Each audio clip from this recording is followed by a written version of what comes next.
எனக்கு நேற்று என்னன்னு தெரில, வீட்டில் டின்னர் செய்கிறதுக்கு சுத்தமாக இன்ட்ரெஸ்ட் இல்லை. ஏதாவது வெளியே போய் சாப்பிட்லாமா, அதுவும் மீகோரிங் சாப்பிட்ணும், நல்ல காரசாரமாக அப்படிங்கிற மாதிரி மைண்டில் ஓடிட்டே இருந்துச்சு. ஹஸ்பண்டை கேட்டோன்னா சரி இன்றைக்கி வெளியே போய் சாப்பிட்லான்னு முடிவு பண்ணியாச்சு. அது ரெஸ்டாரண்ட்டில் போய் சாப்பிட்றோமா இல்லை வீட்டுக்கு டேக்கவே வாங்கிட்டு வர போகிறோமான்னு ஒரு டிஸ்கஷன் போயிட்டு இருந்துச்சு. அப்போ தான் முடிவு பண்ணோம் எதுக்கு நம்ம பீச்சில் போய் சாப்பிட்லாம். ஏன்னா நாங்கள் ஃபியூ இயர்ஸ் பேக் தனமேரால ஸ்டே பண்ணியிருந்தோம். அங்கேருந்து இசிபி பீச் வந்து ரொம்ப பக்கம். ஸோ நினச்ச நேரம் பீச்சுக்கு போவோம்.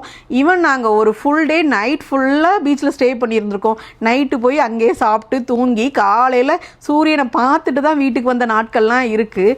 ஆனால் இப்போ இங்கே ஹாங்காங் பக்கம் வந்ததுக்கப்புறம் அந்த சைடு போகிறதுக்கே முடியலை. இன்னொன்று ரொம்ப தூரம் ட்ராவல் பண்ணுற மாதிரி இருக்கா, அதனால் மோஸ்ட்லி இப்போதைக்கு போகவே இல்லை.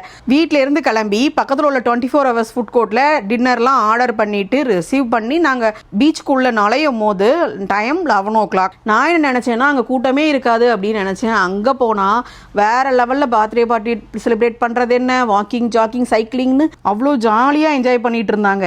எனக்கு என்னமோ அவங்க என்ஜாய் பண்ணுறதை பார்த்தா நமக்கு தான் இது நைட்டு, அவங்களுக்குலாம் இது நைட் இல்லை அப்படின்னு நினச்சிக்கிட்டேன். ஃபைனலாக கொண்டு போன சாப்பாடை அந்த அலையோட சவுண்டில் உட்காந்து சாப்பிட்டுட்டு அவ்வளோ ரிலாக்ஸாக இருந்துச்சு மைண்டுக்கு. இந்த மாதிரி மிட் நைட்டில் எந்த பயமும் இல்லாமல் பீச்சில் ஸ்டே பண்ணுறதா இருக்கட்டும், பர்த்டே ட்ரீட்டுன்னு செலிப்ரேட் பண்ணுறதா இருக்கட்டும், வாக்கிங் ஜாக்கிங் ஆக்டிவிட்டியாக கூட இருக்கட்டும், இதெல்லாம் மற்ற கண்ட்ரிலெலாம் பாசிபிளான்னு தெரில. ஆனால் சிங்கப்பூரில் பாசிபிள்.